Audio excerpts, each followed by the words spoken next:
Claro, Dani. Como a Dani falou, fica até um pouco repetitivo, gente, porque como esse é um slide montado para os novos membros e também nós sempre disponibilizamos para vocês. Então, caso vocês queiram mais informações, saber mais sobre cada lei, de onde tiramos as informações, sempre vai ter no PowerPoint. Então, a gente sempre vai mandar no grupo para vocês terem, para vocês darem uma olhada e lerem novamente também sobre o caso. E a importância é porque o DNA ele é uma prova incontestável.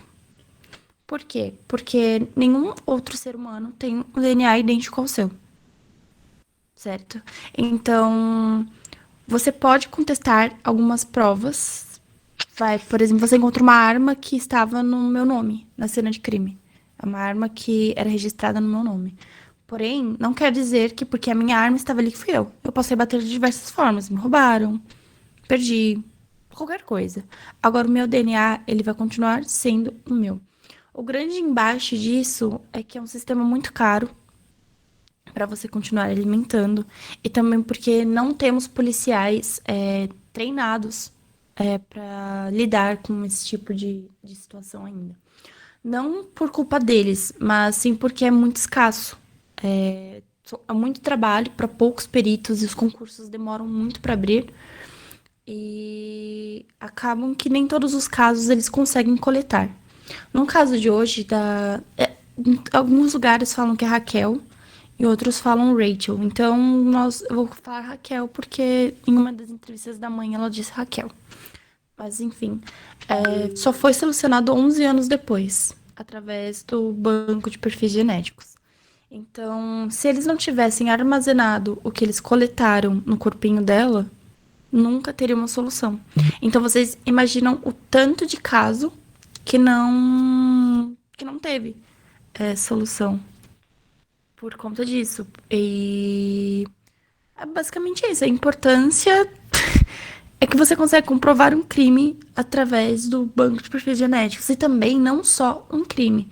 Porque em 2021, que foi a última atualização de desaparecidos que foi lançada pelo governo federal, mais de 5 mil pessoas haviam coletado amostras genéticas para procurar parentes que estavam desaparecidos. Cerca de 50 pessoas foram encontradas e, infelizmente, apenas uma com vida. Porém, é algo que eu li na matéria que mexeu muito comigo. Que foi o que uma mãe de uma das pessoas que foi encontrada, infelizmente, havia falecido, ela disse que é melhor saber que um filho está morto do que ficar pensando que ele desapareceu e ficar pensando todos os dias o que está acontecendo com ele, se ele tá sofrendo, se estão judiando dele, sabe? Então, às vezes a certeza da morte é melhor do que viver com alguém desaparecido. Exatamente, Dani.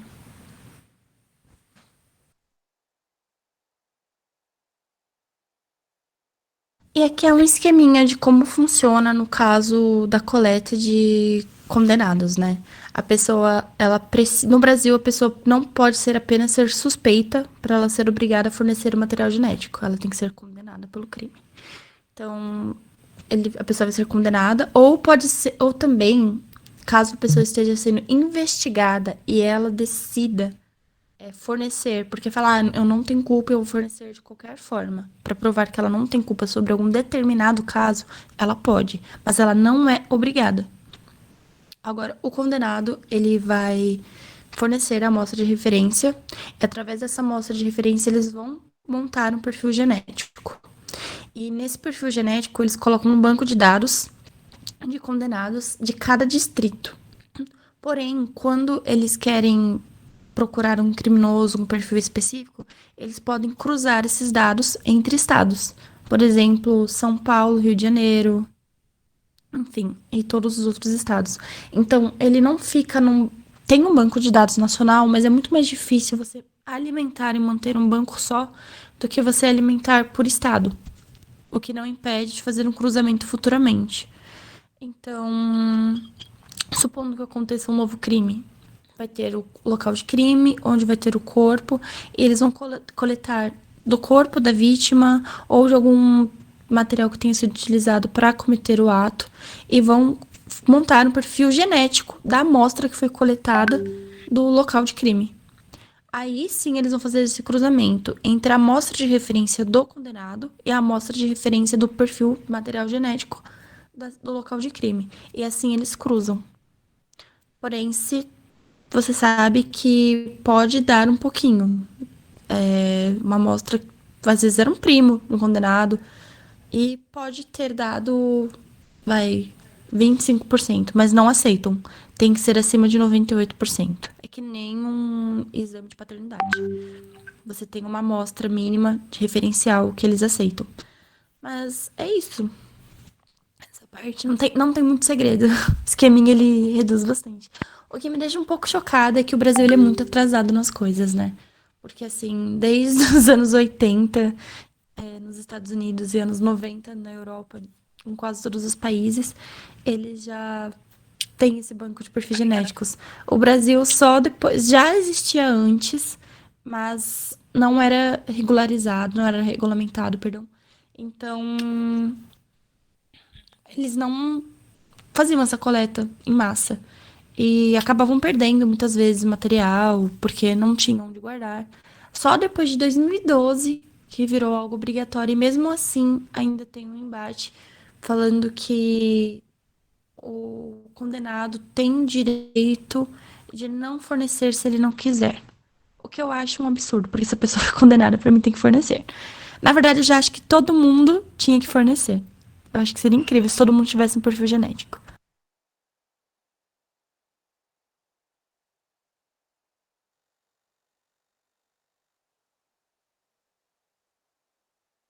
É importante, eu acho, né, Elo, não só pro. Peraí, deixa eu desligar aqui que tá dando interferência.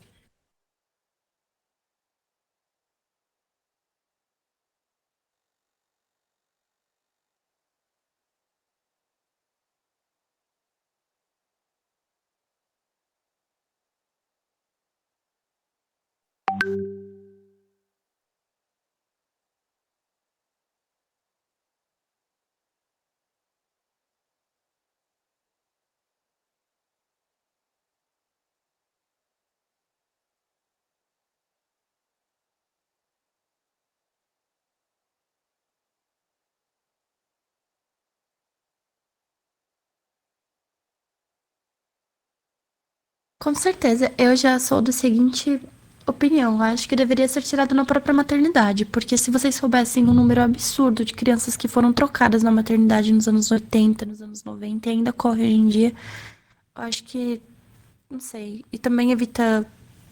Não sei se cheguei a evitar, mas é muito mais fácil de solucionar um sequestro, porque você pode fazer uma integração com outros países, bancos internacionais de perfis. Então, eu acho que deveria ser ampliado.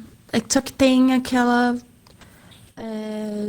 embate. Pensar, eu não quero fornecer, o que o Estado vai fazer com isso?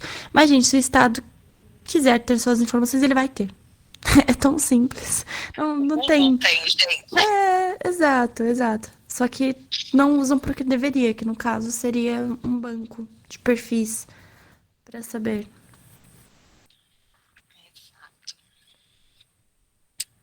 Aqui a gente vai.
Eu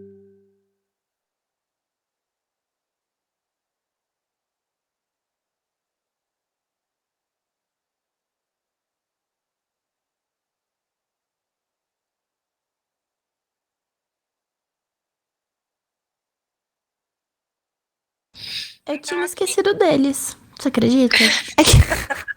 É que são pouquíssimos, gente. Eu havia me esquecido deles, pra falar a verdade.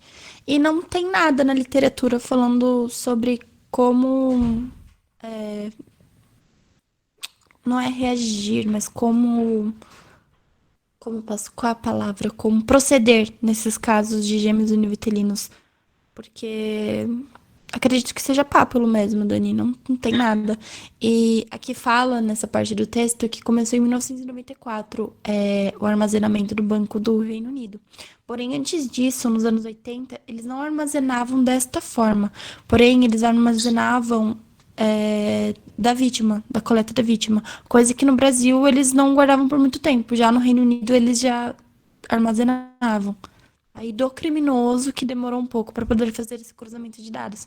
Porém, eu acho que a gente está muito, muito atrasado em relação aos outros países. Assim, 1994 para 2012 é um salto muito grande tecnológico. Então parece que a gente está, na verdade, em 1800, mas tudo bem.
Achei um é, caso, Dani, mandei aí pode nos falar. comentários, um caso bem legal. Legal não, gente. Ai, vocês têm que acostumar. Pra gente isso é legal, mas não é legal. Por favor, entendam. Mas é um caso de um maníaco sexual que estuprou cerca de 6 mulheres e ele era gêmeo univitelino. E a polícia não consegue dizer qual dos dois que cometeu os crimes, porque um exame para diferenciar o DNA dos dois custaria cerca de 2,6 milhões de reais, já que um exame tradicional ele compara cerca de 400 pares de bases de DNA e um exame que consegue diferenciar o material genético de gêmeos idênticos univitelinos ele precisa analisar cerca de 3 bilhões de pares. Coisa Gente, pouca. é, para tentar achar uma diferença. É, é difícil.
Oi, gente, voltei. Então, esse é o nosso estudo de caso de hoje. Quem aqui já conhece esse caso da Raquel Genofre? Através de um podcast, né, Monique? Eu li o seu comentário. Mais alguém conhece?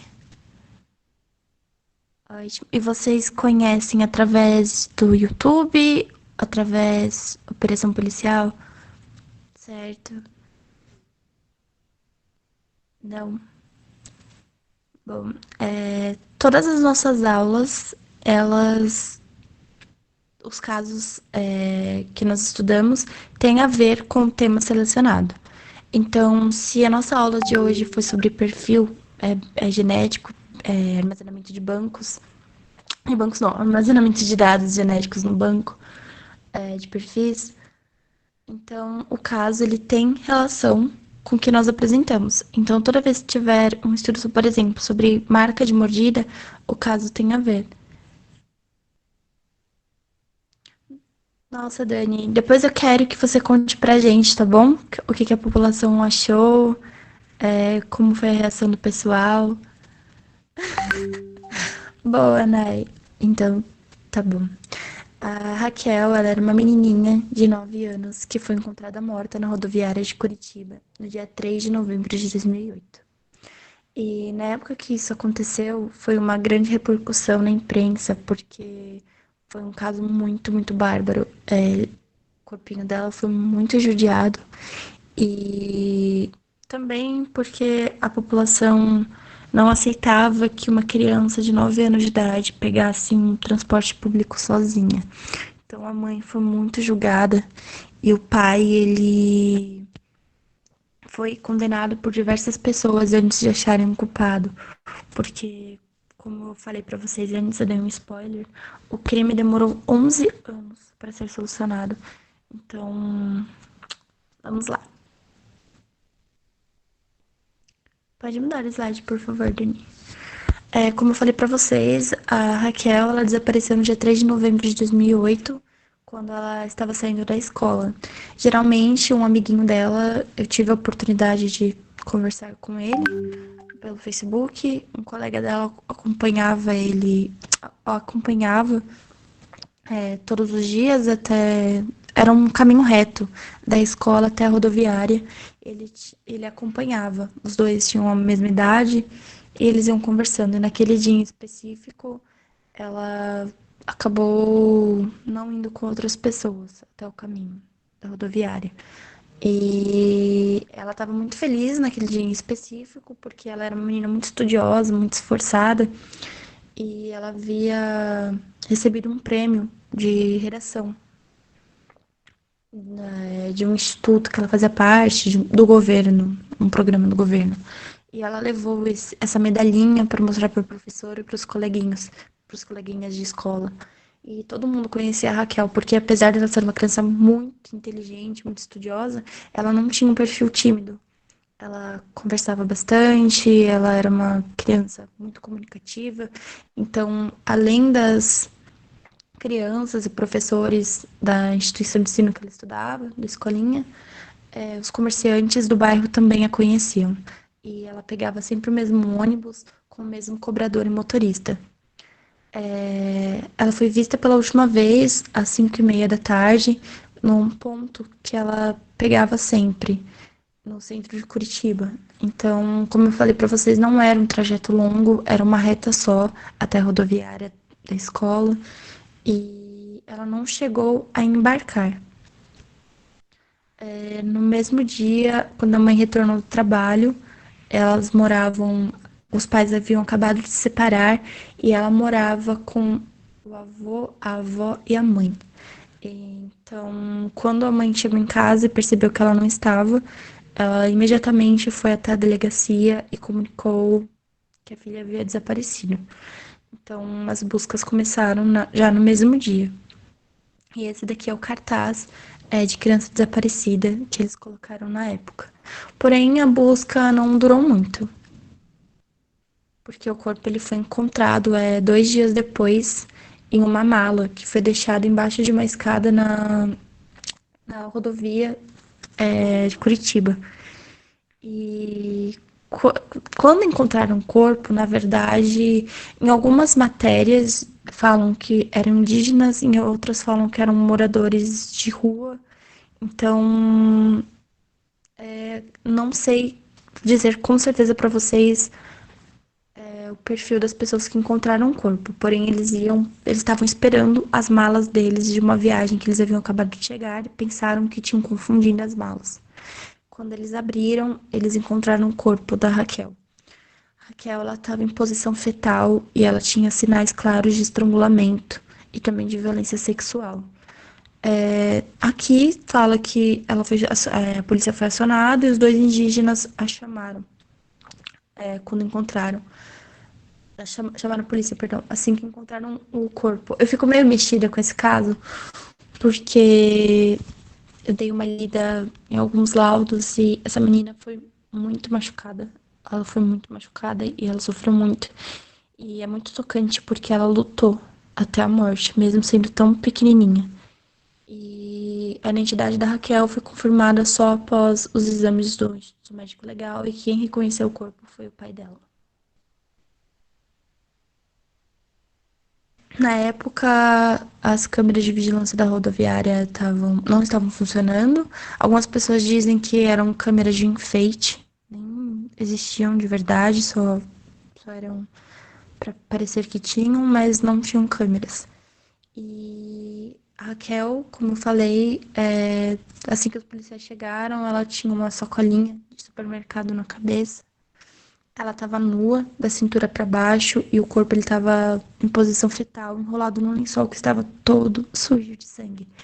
Tinham sinais de agressão física, mordidas, que é muito estudado pela odontologia legal, hematomas, sinais de amarras nos braços, ou seja, os bracinhos dela foram amarrados porque ela estava lutando contra ele, e alguns outros sinais. É,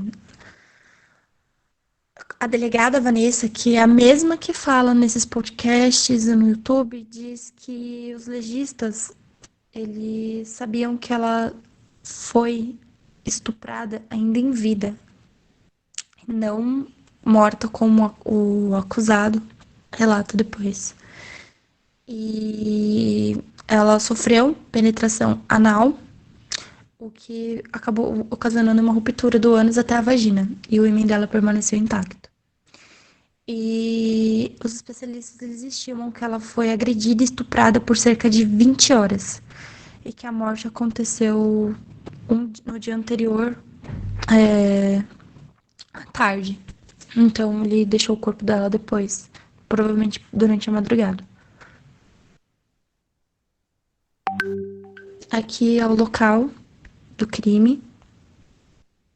E essa é a mala que o corpo dela foi deixado. Aqui é o perito. Ele tá abrindo. Gente, pra quem tem um pouquinho de gatilho, ninguém é obrigado a ver, tá bom? Essas imagens são bem fortes. Então, pode. Você fecha um pouquinho a aula, aí você já volta. Mas é isso. Pode passar, Dani. E a sacolinha de mercado que tava na cabeça dela. Ela tava só com a camisetinha da escola e ela estava nua da cintura pra baixo. E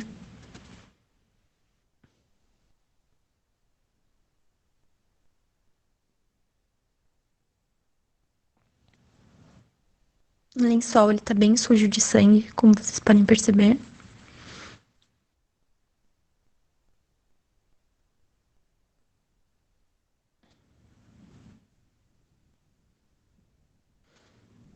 E ela foi encontrada apenas com um pezinho da meia que ela saiu. Quando o assassino, estuprador, é questionado, né, se ela havia reagido, ele disse que ela gritava muito e que ele tampou a boca dela. Ele colocou uma meia na boca dela. Acreditam que a própria meia dela tenha sido utilizada para que ela ficasse quieta. E como eu falei pra vocês, a investigação durou 11 anos, porque a polícia sofreu foi muito cobrada por esse caso, porque mexeu com toda a cidade. E várias pessoas foram presas durante a investigação. Os investigadores chegaram a viajar para 4 estados e interrogaram mais de 100 pessoas. Eles fizeram vários exames de DNA que nesse caso foi fornecido pelas pessoas ou também de alguns condenados. Porém, eram condenados de Curitiba e do Paraná. Eles não conseguiam, não tinham ainda esse cruzamento de dados. Então, como vocês podem perceber, o crime aconteceu em 2008. E foi em 2008 e 2009 que eles começaram a armazenar. E só em 2012 que foi regulamentado. Inclusive, esse caso, ele teve grande importância nisso e ele é sempre utilizado quando tem esses debates, porque algumas pessoas são contra o banco de perfis genéticos, algumas pessoas influentes. Falam que isso, na parte do direito, diz que afeta a liberdade individual da pessoa e que a pessoa tem que ter o direito de fornecer ou não. Mas esse caso ele é sempre muito utilizado para defender o banco de perfis genéticos. E foi em 2011 não, perdão. Foi em 2000, calma. Foi em 2019, exato. Foi em 2019 que eles chegaram até o assassino dela. E foi através do Banco Nacional de Perfis Genéticos, quando o governo federal pediu que tivesse uma operação cruzando esse. Não foi para esse caso em específico, mas eles cruzaram vários perfis genéticos de vários estados. Não foi apenas esse caso que foi solucionado, porém esse foi o caso mais longo, da maior investigação, da investigação mais longa que eles conseguiram selecionar. E foi através do cruzamento entre Paraná e São Paulo que eles descobriram quem era o culpado. Pode passar, Dani, por favor.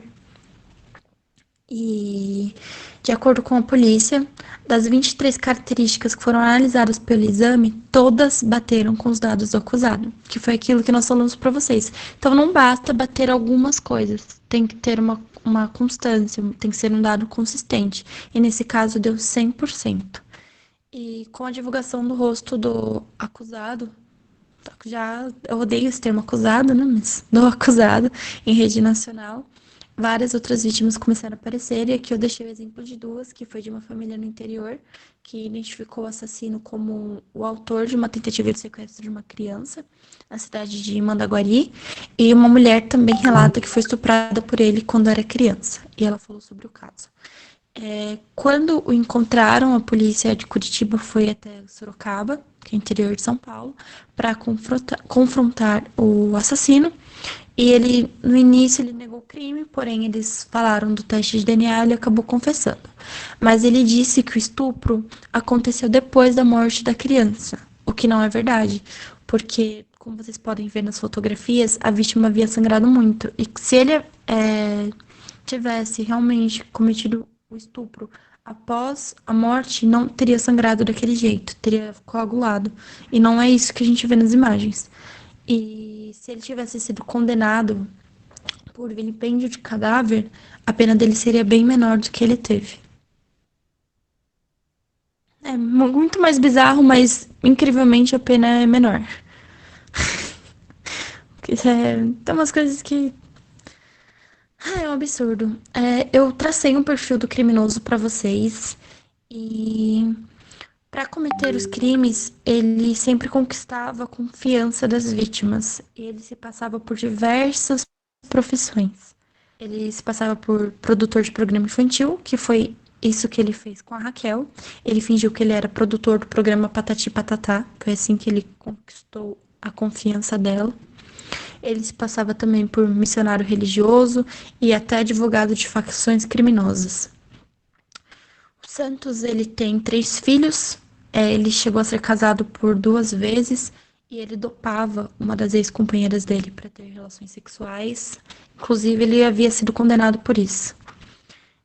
Carlos Santos, ele estava detido desde 2017 no presídio de Sorocaba 2, no interior de São Paulo, por outros crimes sexuais, além de estelionato e roubo.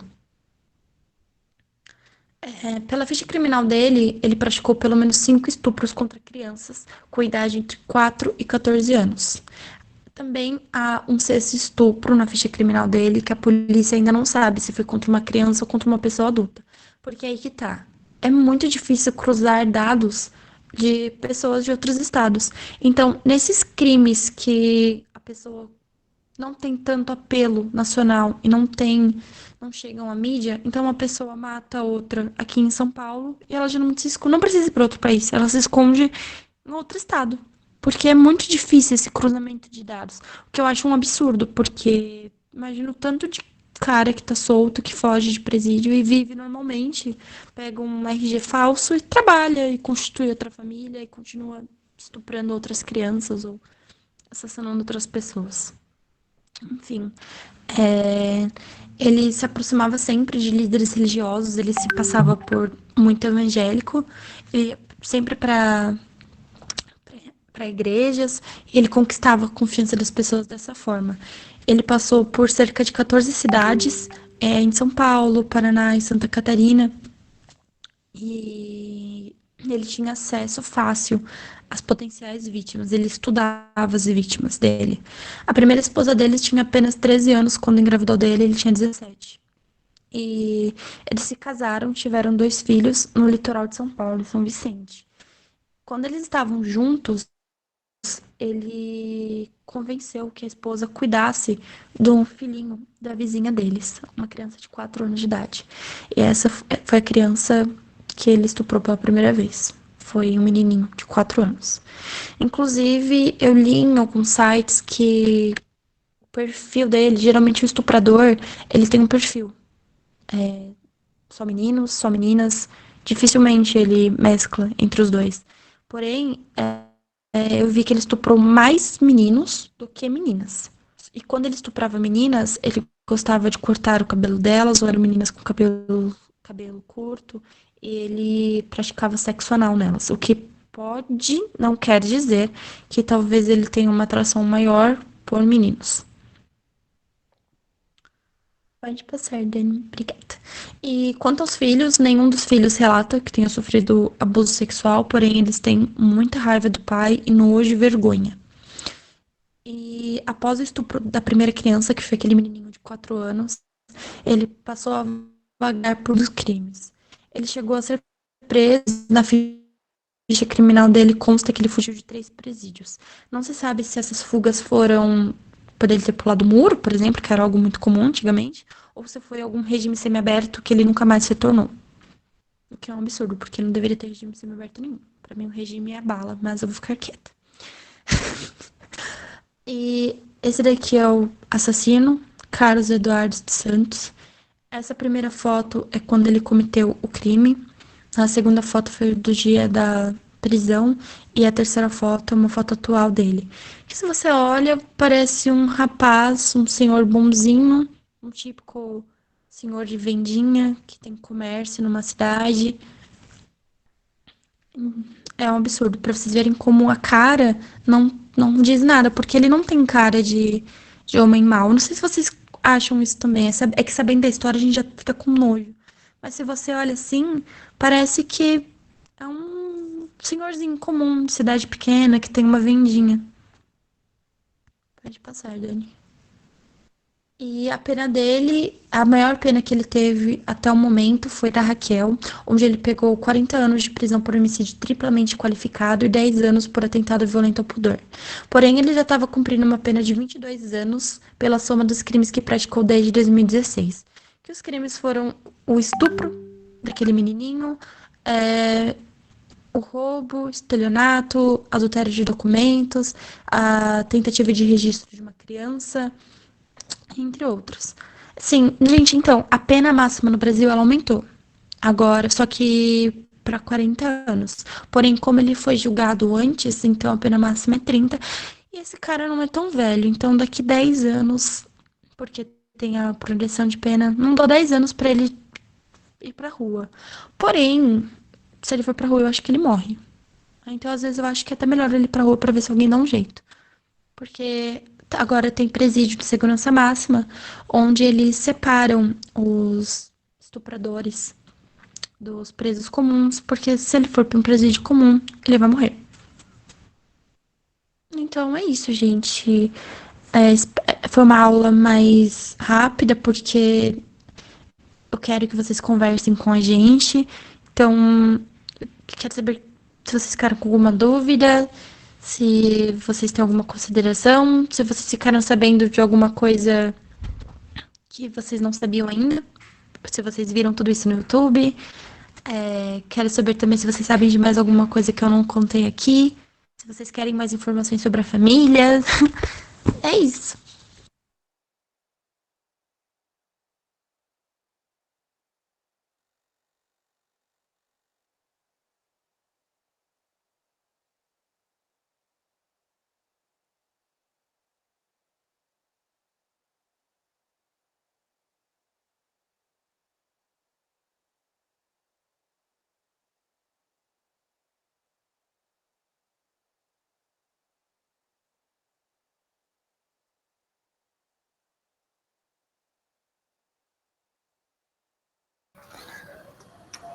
Bom dia.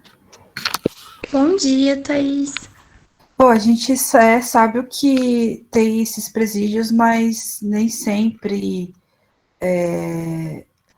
Acho que com a revolta até mesmo dos policiais, dos guardas de presídio, eles acabam meio que deixando escapar para os outros colegas de cela, mesmo sendo um regime semi-fechado lá, tudo. Que é o que acontece também em outros lugares. Meu marido foi policial e trabalhou também na Fundação Casa, que aí foi a última coisa que ele fez e ele não quis mais. E da Fundação Casa também existe leis, né, entre eles internamente. Se é um moleque vai que cometeu um estupro, alguma coisa, esse praticamente ele não, se não separa, ele não sai vivo de lá de dentro, mais ou menos isso que, tipo, ele contou algumas histórias, entendeu?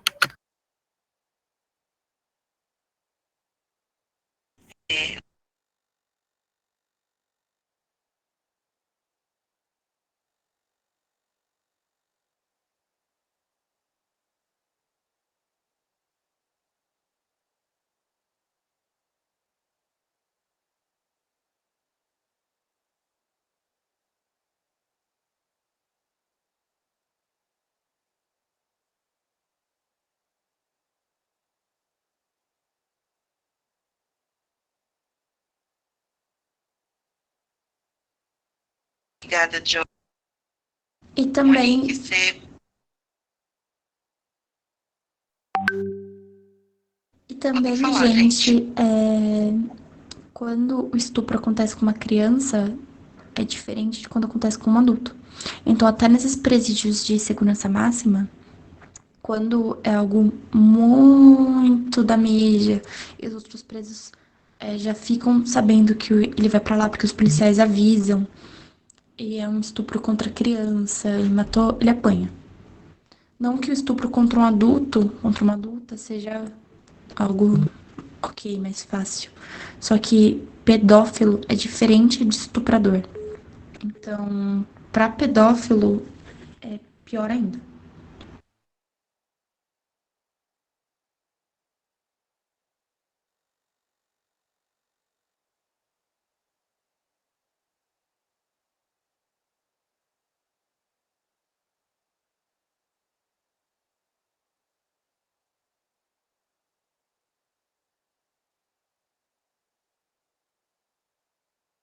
Não, a Raquel foi a primeira vítima que foi assassinada por ele. E ele disse que só assassinou porque ela gritava muito, porque ela lutou.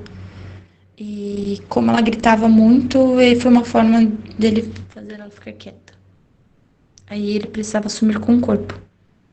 Se, inclusive, na verdade, a delegada diz que talvez tenha assim outros crimes, ele talvez não seja a primeira criança que ele tenha matado. Porém, a primeira criança que eles descobriram que ele matou foi a Raquel.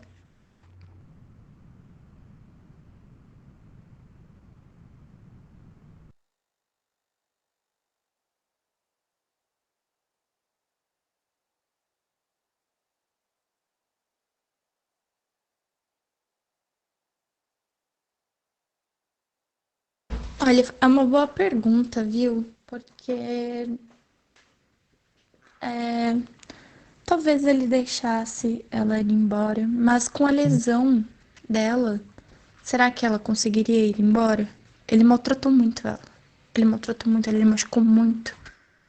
Eu acho que dificilmente, pra mim, ele matou porque ele quis, porque é só uma justificativa. Colocar a culpa na vítima, falar que matou porque ela gritou muito, é que nem quem fala que.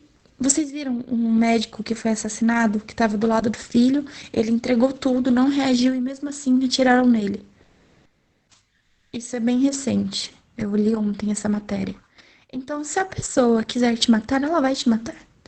E aquele menino, nós estudamos aqui na liga, um menino que acabou reagindo para defender a namorada. Não sei se vocês chegaram a ver.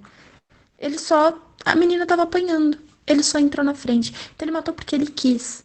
Não é porque a pessoa reagiu ou deixou de reagir. Ele matou porque ele quis. E se ele tem coragem de matar alguém desse jeito, não esse estuprador em específico, falando de qualquer bandido, assim, que mata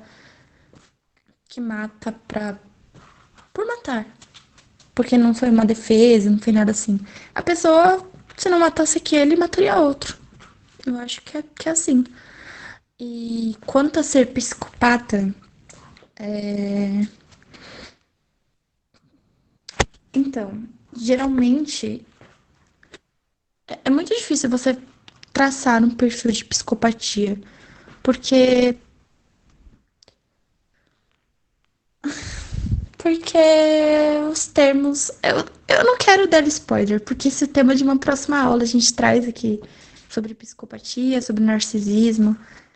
E tem vários tipos de psicopata. Por isso que é difícil contar aqui pra vocês sem dar contar outros casos.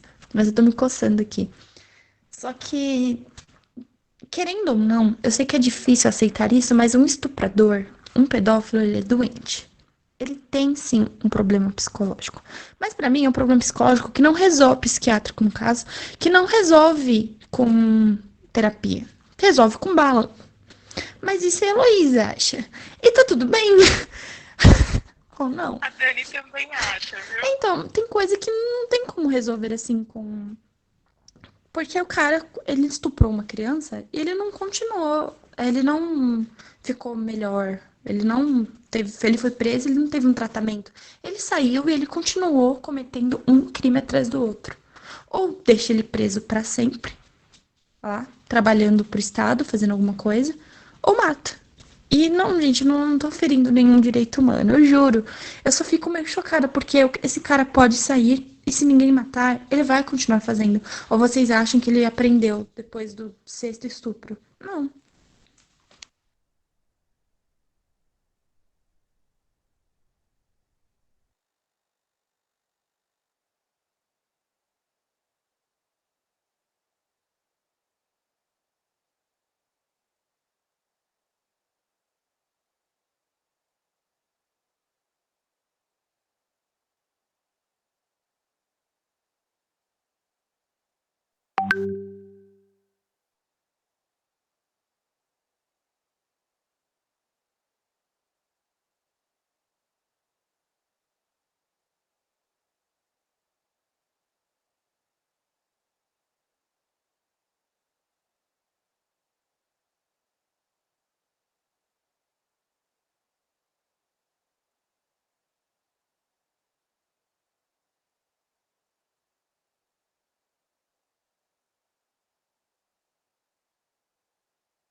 E, gente, eu quero deixar claro que no Brasil várias investigações, nós, é um tema de aula também, não seguem a linha correta e tem sim inocente preso. Então, quando eu falo que eu sou a favor da pena de morte nesse tipo de caso, é porque é mais do que comprovado. Gente, o perfil genético dele foi traçado, ele é réu confesso. Tem gente, sim, que foi condenado por estupro e não cometeu estupro. Do mesmo jeito que tem gente que não foi condenado e tá aí por aí estuprando. Então, falar que é a favor da pena de morte não é para qualquer caso que a pessoa tenha sido condenada por estupro. Porque tem, eu digo que não é qualquer, eu sei que é meio polêmico. Porque, meu, pode sim, o cara pode sim ter sido confundido. Ou precisavam prender alguém, isso acontece muito. A polícia está sendo pressionada, eles precisam prender alguém e eles vão prender. E às vezes não é o culpado, não só no estupro, mas em qualquer outro crime.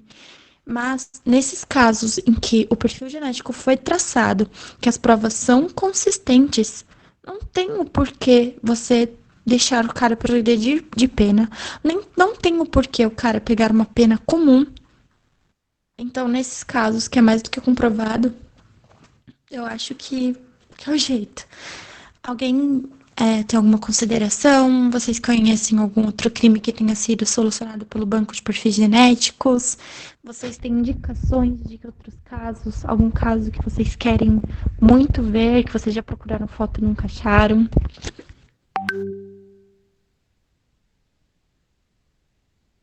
Bom dia, meninas, tudo bom?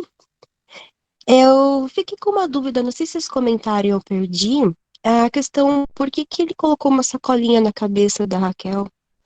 Não sei se tem algum motivo aparente ou se foi só pra, sei lá, colocar na mala. Então, é algo muito comum em caso de estupro, de pedofilia. Porque é algo meio psicológico também. O motivo dele em si, eu não sei. Talvez tenha sido para asfixia, talvez tenha sido para ajudar a abafar os gritos, mas também alguns, como ele gosta de meninos, por exemplo, ele é um pedófilo que gosta de meninos. E pensando num lado da, da sociedade, uma criancinha de 8 9 anos que tem um cabelinho curto, que não tem corpo de menina, não tem peitinho desenvolvido, que é um corpinho de criança e tem um cabelinho curto em um óculos, por exemplo, se corta mais o cabelinho, poderia ser um menininho. Eu não tô falando que ela parecia um menino, mas, gente, uma criança de 8 9 anos não tem cara de mulher e de homem. É uma criança de 8 9 anos. Faz sentido isso pra vocês? Então, talvez ele tenha colocado a sacolinha e tenha estuprado ela. Foi um estupro anal, porque ele já tinha uma fixação por meninos. E como o corpinho era uma forma de saciar a vontade dele, saciar o desejo dele. Então, eu não sei exatamente o porquê ele fez isso, mas é algo bem comum. Vocês vão ver vários casos em que eles colocam as sacolinhas, vendam os olhos da criança aqui.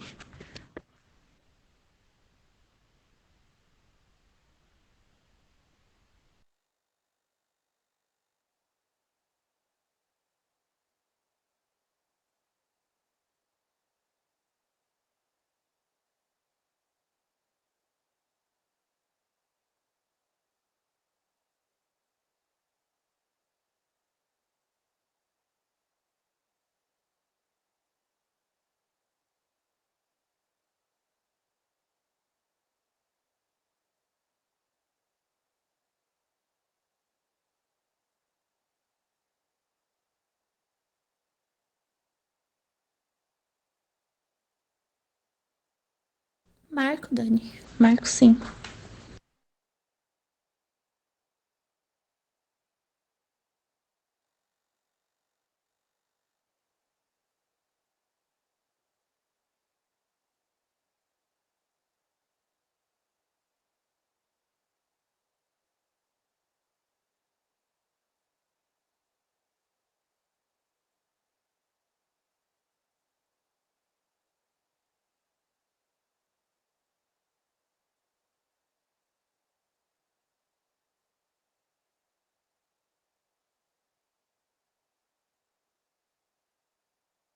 É uma crise.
Eu quero passar para vocês um documentário também, que é um documentário com um pedófilo. E tem uma pergunta que o jornalista faz para ele, que é como você escolhia as suas vítimas e como você deixava uma de lado, por exemplo, em que você tinha interesse, mas ela falava que ela não. E ele te responde que a vítima que ele tinha interesse, mas ele não tentava, era aquela que tinha o pai do lado. E que tinha uma figura paterna a protegendo. Então, você vê como as mulheres, você pode proteger a sua filha, você tem a sua filha, mas como ele vai te achar fraca, mesmo, sabe? Isso é bizarro. É bizarro como as mulheres acabam sofrendo até nesse aspecto, porque você ama seu filho, protege seu filho, cuida do seu filho, mas ele vai te achar uma pessoa fraca.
Eu gosto de feedbacks. Por favor, mandem feedbacks negativos, positivos. Eu preciso de feedbacks. Eu trabalho com isso, gente. Senão eu vou ficar perdida. Eu vou ficar trazendo as mesmas coisas pra vocês. E por favor, mandem casos. Eu gosto de casos novos. Muitas vezes eu vou trazer aqui casos desconhecidos porque eu acho que esses casos merecem atenção também. Inclusive, eu traumatizei o pessoal da Liga semestre passado com uma família inteira que foi assassinada. Então, uma mulher grávida. Quem sabe ele não volta, né?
Ô Dani, e detalhe que nesse caso a Paula teve a filha, né?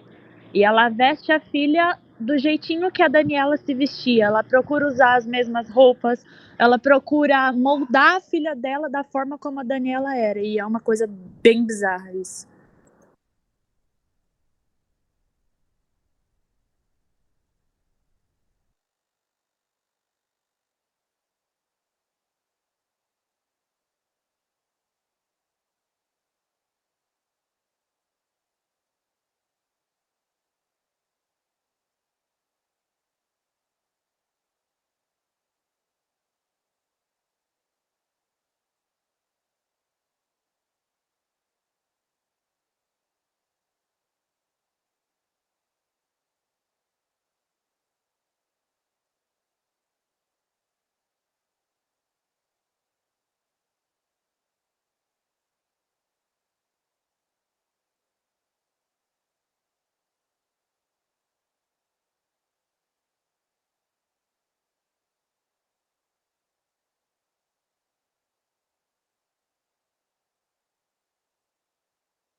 Sério, Dani, eu não te vi.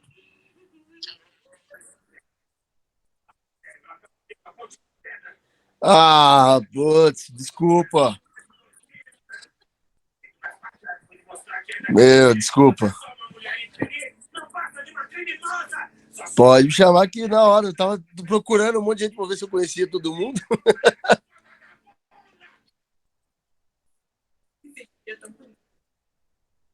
Ah, vou procurar.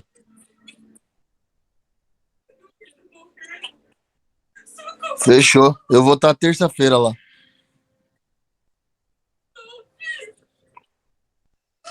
Fechou, Dani. Ô, Dani, aquela treta do. Cortando o assunto, aquela treta da menina que roubaram o kit acadêmico dela?